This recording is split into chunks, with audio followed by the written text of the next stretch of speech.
Di jantung Nusantara, di bawah naungan pohon-pohon purba dan reruntuhan candi yang menyembunyikan cerita ribuan tahun, hiduplah sebuah komunitas. Mereka hidup nomaden, menggantungkan hidup pada belantara yang murah hati, berburu dan meramu setiap hari. Ini adalah kehidupan yang keras, penuh ketidakpastian.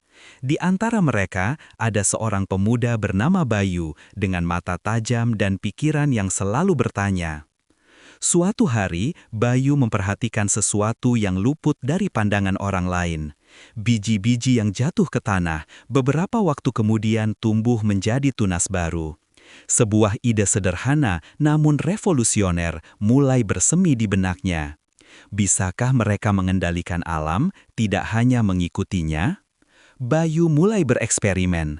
Dengan alat-alat seadanya, ranting dan batu kasar, ia mencoba membersihkan sebidang tanah, menanam biji-bijian yang ia kumpulkan. Pekerjaan itu berat, tanahnya keras, dan hasilnya seringkali nihil. Banyak yang mencemooh, banyak yang meragukan. Mengapa bersusah payah Bayu jika hutan sudah memberi kita segalanya? Kebutuhan adalah ibu dari penemuan. Bayu menyadari bahwa alat yang lebih baik diperlukan. Ia menghabiskan berhari-hari mengasah dan memoles batu, mengubahnya dari perkakas kasar menjadi alat yang tajam dan efisien. Sebuah kapak batu baru yang dipoles mengiris akar dengan lebih mudah, menggali tanah dengan lebih cepat. Ini adalah lompatan besar. Meski dengan alat yang lebih baik, gagasan Bayu tetap ditentang. Para tetua yang terbiasa dengan cara hidup lama merasa terancam oleh perubahan.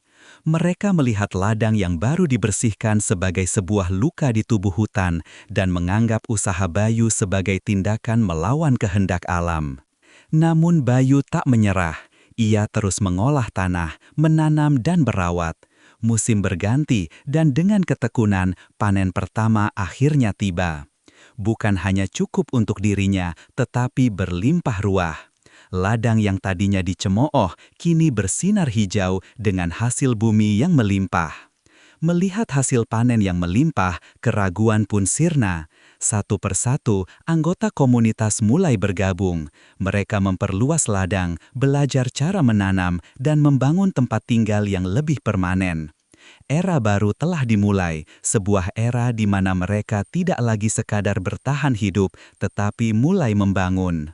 Dengan hasil panen yang melimpah, muncul kebutuhan baru, penyimpanan. Mereka tak lagi bisa membawa-bawa semua hasil bumi. Dari kebutuhan inilah lahir seni tembikar. Tanah liat yang tadinya hanya lumpur biasa, kini diubah menjadi wadah-wadah indah untuk menyimpan biji-bijian dan air, memastikan persediaan pangan sepanjang tahun.